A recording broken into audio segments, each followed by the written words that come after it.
Good evening. You are listening to the Xtreme Movie Show. I'm your host, Rob, broadcasting to you from the road at 221B Baker Street. I'm on episode 6, season 1. Damn it, Professor Pixel, I screwed up my intro, and there we go.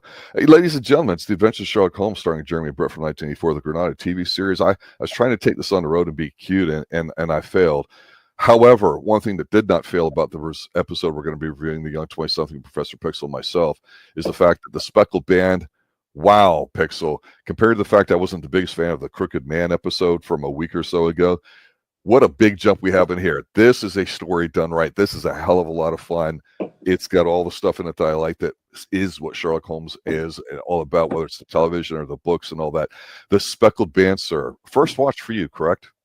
Mm-hmm. All right, take it away, sir. Initial thoughts and just dive right in.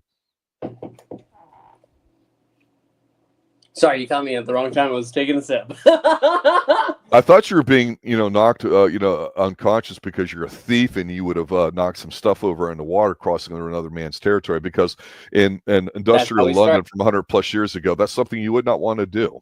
That's right. And you know what? You get to see these kids as they go ahead and cross this bridge. Damn hooligans. That's right. But thieves. As this gentleman goes ahead and arrives at the bridge about to catch him, there is another I wish I could think of the word to describe it. He looks like a joke. You mean our main character in this episode? The ascot-wearing villain? That's right. That's yeah. That's Dr. Grimsby Roylett, or something like that. This guy's a fucker, though. I don't care how stupid he looks. He's a fucker. He's a bad man.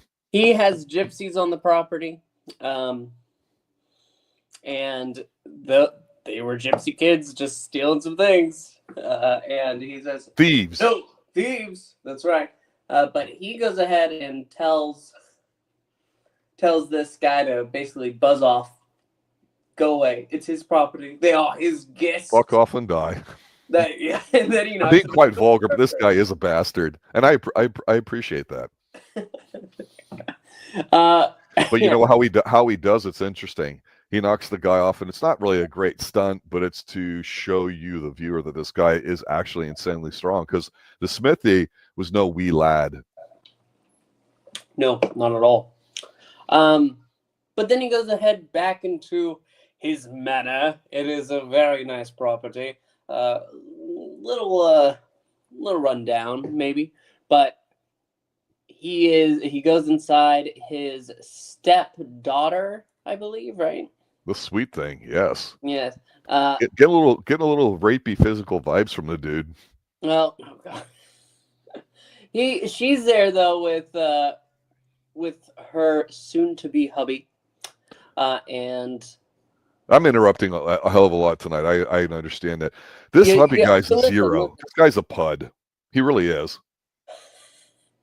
He's nothing of note, but at least he's more present than the one fiance from 2 episodes ago. Or the cripple from the last episode that was the lady's real love interest. No. But I digress. I'm talking about the one with the piano teacher. Yep. Ultimately, the guy goes off. The stepfather tells our dear Helen that she's going to she's not able to stay in her own bedroom tonight. She'll have to move into Julia's old room while renovations are done. And she does not want to go in there. She does not want to go in there. But ultimately, what Grimsby says goes. She's there that sorry, go ahead. And there is, in the darkness, a low whistle. It almost sounds like a distant train. What I liked about the setup for that is you can tell this guy's a bastard. That's why they introduced the character. He lives on a sprawling estate that's falling in disrepair. So yeah, the room needs some work and all that too. And there's really not a lot of people there. Beautiful daughter. Normally you'd marry off with the dowry sort of thing. You'd want them to marry guys of high status sort of thing. And that's just how it goes back then, right? Yeah. So again, we don't see Sherlock immediately right off. We're getting a little bit of a setup here with the character, and unlike last week's episode, that I thought had a similar startup, and this one's just for some reason more engaging because it's at night and it's not a dark and stormy night, but it's a night. We hear, I don't know what it is, ringing out at night, some animal. And then, of course, you hear the guy with gypsies, and we saw them at the beginning. So already thinking this guy's a bit squirrely. We don't know who Julia is, right? But we know, or we're going to find out. But she's just scared of being there. And she completely is utterly terrified when she hears this whistle real late in the morning. What I liked about this whole setup is you get the like animal call whistle before you get this other mysterious, like I'm gonna call it a train whistle because that's what it reminds me of. Then what do? You get your opening bit, and then you cut right into Watson and Sherlock talking or whatever. And what was kind of interesting here, again, I mentioned in last week's episode about how if the story's not engaging, give me something about Watson and Holmes being buddy cops. Give me some notable thing in an episode. So like last week's episode I thought was very talky, nothing really happened. Would have been a great episode if you're that type to do world building, to throw something in to go, oh, this is a forgettable episode except for it, it's the first time we saw this or that or this appeared or whatever. Here, this kind of creeps me out, and I don't mean this in a bad way. I'm interested to hear your take on it. Watson's sleeping in his bed and Sherlock's just standing there watching him, smoking a cigarette. Like, hey man, you need to get up. The shit's about to go down. Get up. Look, I'm paraphrasing, right? But the way he does it is great. And Jeremy Brett, there'll be a few mannerisms I'm going to talk about because they're in full blown 100%. He's crushing it in this episode here too. So Watson and him get up there to meet this lady who goes to tell them story, and of course, it's the lady, the daughter, the stepdaughter that heard Helen. And of course, we see the Sherlock thing. It's like, you left this morning on a train. And he says, well, because of the mud, this, that. We're getting a Sherlockism here, right? She's just a really gorgeous, beautiful, very classy looking young woman here, too. And you can tell he's mentally stimulated and engaged. And she's like, hey, the only reason why I'm here is because I always heard if I got into trouble, such and such, wrote me a letter saying I could come to you, right? And so we see her telling the story with the stepfather going through her shit because she's not there on the estate reading it. So we'll see what's going to happen with that. So it's like, oh, okay, we got some action going. This guy, he might be a jerk, but he's not stupid either. And what is Watson doing? He's sitting there taking notes. And you see Sherlock going from that faraway look while she's talking to leaning in to his eyes just opening up, just watching his face along while listening. Is fantastic. And there's a little bit of the backup story of how she met the guy to get engaged in her story of her older sister. Let me pause and let you fill in some of these gaps because this is significant. Actually, this is done very well and early on where we get to meet some of the key members of the family. Well, it's a different guy than, because the story of how she came to be engaged is just that she had a childhood friend which offered her hand. Yep. But her sister was set to get married to a different gentleman. A gentleman caller. Gentle caller, that's right. But what was it that she was suffering with? Because her hair was starting to go white. Well, gray more. Well, still, she's very young looking. I think this is a very good dye job or a talcum powder or whatever the hell they do to do it and everything. They really come across well as sisters, but how do you want to say it? I mean, they're really close as sisters. I don't get a jealous vibe from their interactions about it. But what gets interesting to me, not even thinking about what she might have, is that when we see them talking and they're like, oh, I'll always love you. You can come visit me. It'll be your turn soon. All the stuff that young women hope to get married. And you could probably deduce their ages around 25 to 30 here from some of the conversation things. And that's old by those standards. And the fact that they're sheltered, right? So they don't know what this world is, but it seems like a normal, good situation for them. Nobody's taking advantage of them. It does. Right. So it's very wholesome. But the thing about it is when she's looking away and she's starting to tell the story and it's just camera's just focusing on her about, hey, I'm keep waking up about 2-3 o'clock in the morning by this low, clear whistle. And I just terrified. I don't know what it is. That's ominous because we know that means something, right? We've already heard it and she's freaked out about it. Now we know why, because we've seen it. So it's almost like it's this is where you wrap two things up in a story and it adds punch to each other. You have her leaving her sister, which even though it's supposed to be a good thing, is terrifying of itself. But then something happened to her, which is terrifying. So they tie those two things together. That's a good way of telling a story.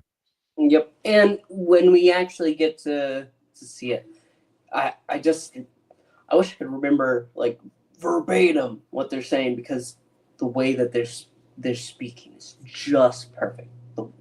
The choice of words goes ahead and it immerses you. That night she can't sleep. She feels that something is amiss. Mm-hmm. And then she hears a scream. She quickly goes to her sister's room. The door unlocks, and she's like shaking and goes to the floor. And Helen takes Julia's hand. It's all right. It's all right. And you hear Grimsby come out. Go to bed, girl. I'll take care of this. And he pulls her into his arms. She dies. Her last. Now, Grimsby, was to worth mention that he had a very successful medical practice. So he's a doctor. So he definitely could be able to deal with that sort of stuff. And so he obviously the question is what made him decide to become a recluse in his older age or whatever like that? Was it because his wife died, this, that, or whatever? So we understand he's got a situation too, right? So it's interesting how this plays out. You know, he's just a shitty stepfather. What's the deal here? We don't know. Yep. But we do get the last words from Julia that Helen gets to hear, which is speckled band. Whatever that. Rosebud. Yeah, she just really loved playing with the speckled band as a kid. After that, Sherlock, he sits up. He's engaged. Is your stepfather on the property today? No, he actually came to town on business. Excellent. Early afternoon. Watson and I will be right there. Yeah, and like I said, we see him watching Watson. Just something instinctually is telling this is a big deal. The storytelling with the flashbacks and the real-time nature of her finishing up the story about, this is what happened afterwards, from him with his hands back in that radar position, leaning back in a chair, to leaning forward, watching her, just asking one or two questions. Tell me about the whistle. What do you think this unfortunate lady died of then? And she's got the faraway look, and she's like, it's my belief that she died of pure fear and nervous shock. But she doesn't know, hey, I don't know what scared her, but I heard it. That's why I'm here. It's cheesy in a way, but it's done so well at this point. You get that sense of dread from her. We see something that's going on. And then you've got Watson actively engaged in trying to help diagnosing it, because his focus is on the gypsies that are just kind of free roaming on there. And he says, hey, they have spotted handkerchief type things or whatever. And Sherlock says, this is my favorite line so far of the entire show. These are very deep waters. Oh, fuck yeah, that's good. Sounds like he might have ripped off. Actually, you know what? Still waters run deep. I mean, that's a phrase that comes from Tolkien, but Tolkien might have got it from Conan. They both might have got it from Shakespeare, I think. But anyway, this is just fantastic. I'm so dialed in that I completely wasn't in the episode before. It's so night and day here. I'm on the edge of my seat watching this. The lady's doing a great job communicating, looking very proper, and just the camera, no wasted bullshit or anything like that. Just the reaction on his eyes as she's talking, and his eyes, opening a little bit and closing, and his mouth almost getting a little wider and tighter. Fantastic.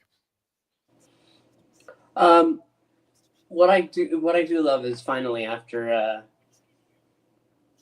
she goes ahead and goes away, is when the stepfather barges in, goes ahead, and it almost seems like he is going to come to Sherlock, because which one of you is Holmes? It almost seems like he's going to come in with a similar case. Maybe he's going to say the same information from a different perspective. You thought that? I thought so for half a second, because with the way he goes ahead and comes in, he doesn't go outright and say that, well, fuck you, stay out of my business. Instead, he goes in, okay, well, it's interesting. Please take a seat. I will not. I know my stepdaughter has been here today. That's when I knew he wasn't going to explain. And he tells him pretty much, stay out of the business. Takes the metal poker by the fireplace, bends it, and tosses it to the ground. It's just so much power in one scene. Well, the thing is, even though he looks whatever, he's still dressed up. You can tell he has some. He's actually taller and bigger, and he's like, "Hey, I know who you are," and they're basically having a pissing contest about it or whatever. And Holmes isn't so much poking the bear; is basically saying, "Yeah, I'm not intimidated. Fuck you." And this is just, I mean, this is universal, no matter what language or story it's in or whatever. And it's done well because even though you said the guy's is, just looks like a buffoon, he doesn't look stupid, and he doesn't look like he couldn't kick your ass. He really is carrying the growl well and all that. So much so that at the end, he basically takes the big fire poker and he just bends it right in front of Sherlock, and it's like, stop screwing around, Ron. That's what's going to happen. I actually kind of like somebody bowing up to him, just basically saying, hey, take this or whatever. And he's like, I am a dangerous man to fall out of line with.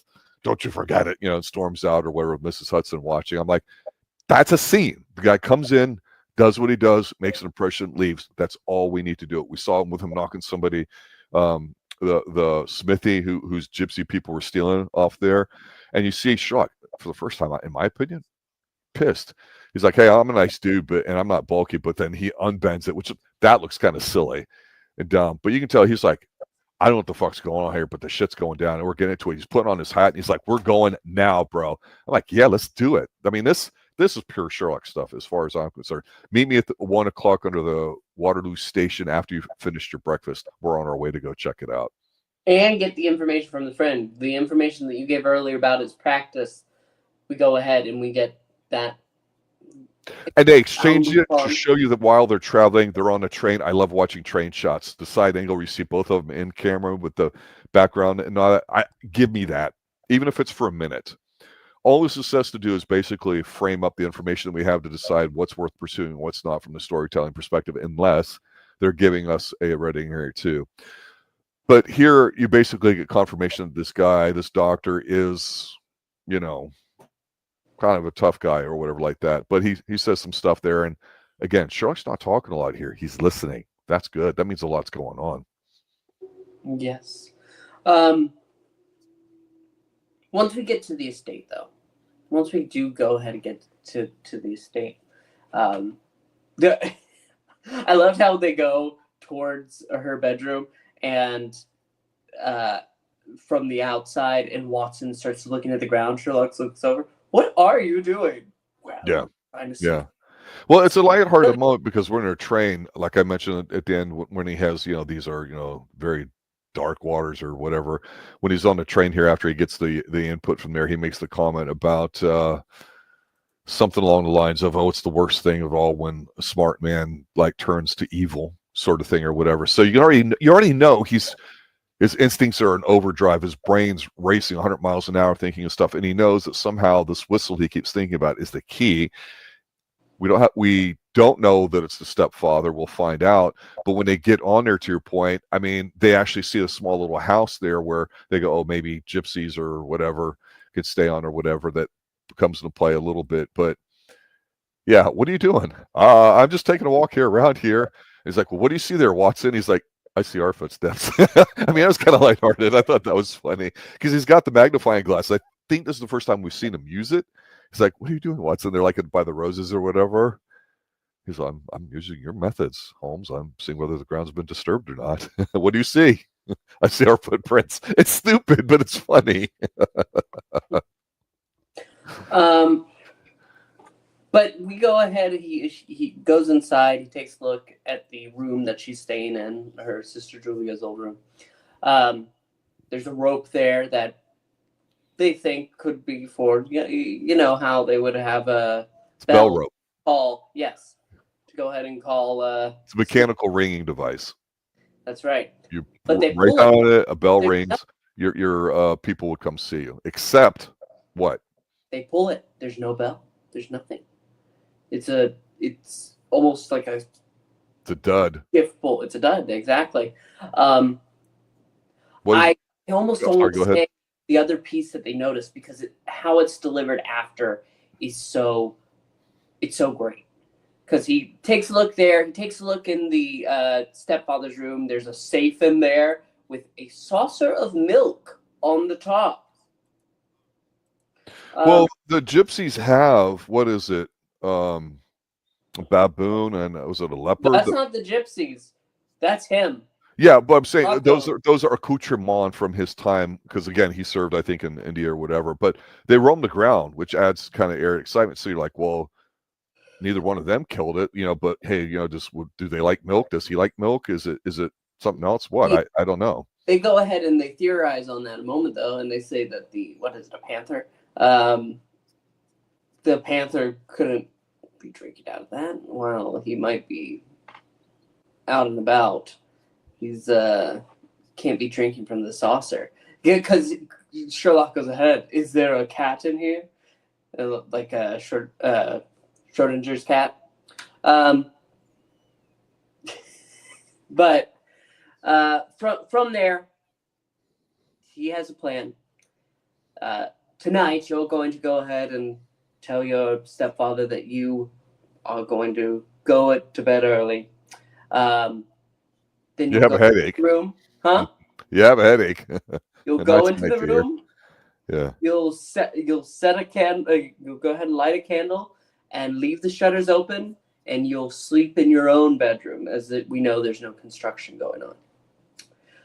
And after that, he takes a look at Watson as they're sitting there in the near darkness of the abandoned cottage that looks perfectly into the bedroom. And he confesses that he suspects something very dark, that we might be here just in time.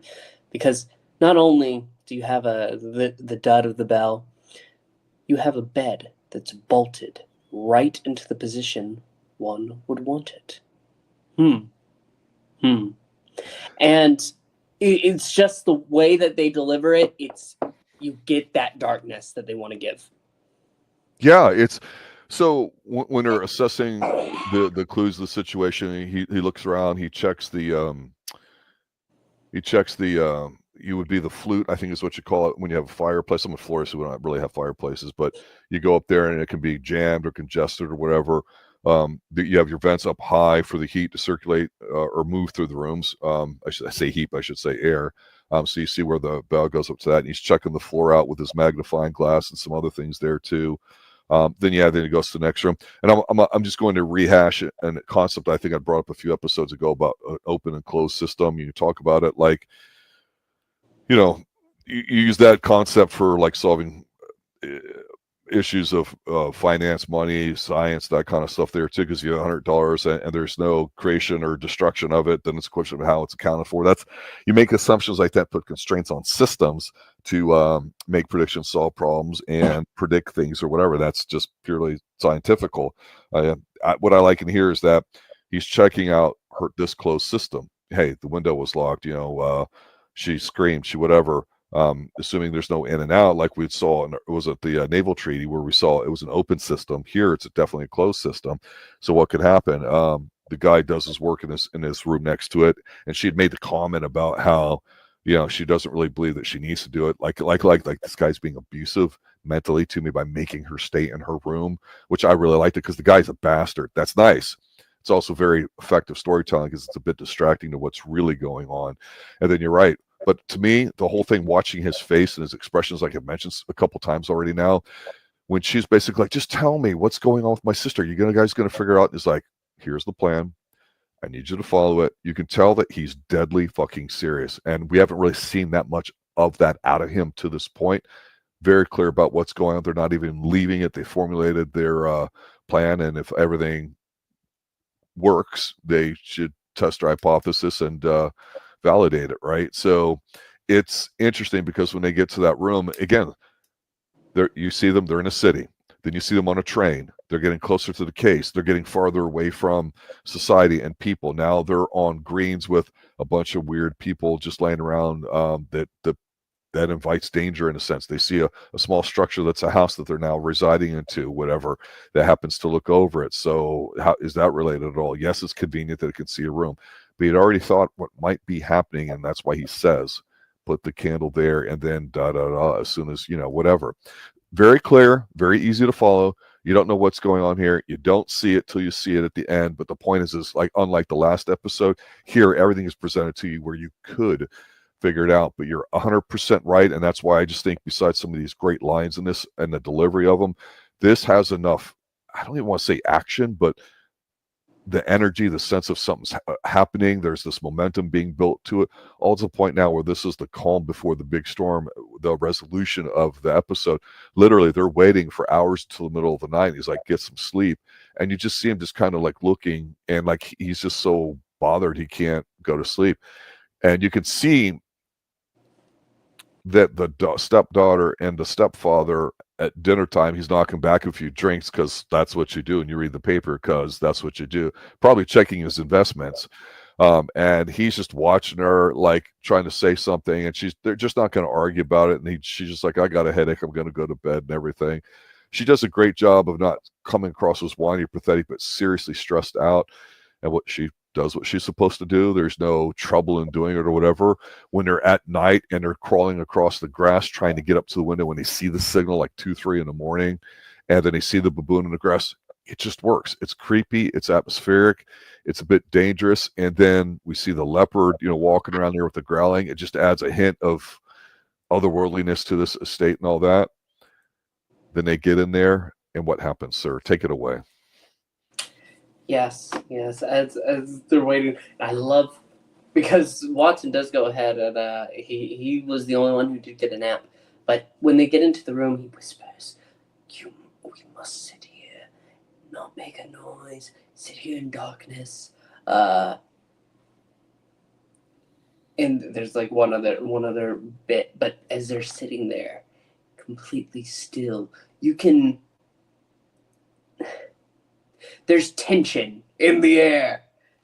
And finally, it seems that it's going to come. And what does Sherlock do? He takes a stick and he whacks the side of something, and you hear a gasp, scream in the next room, and they quickly go out and around. What happened?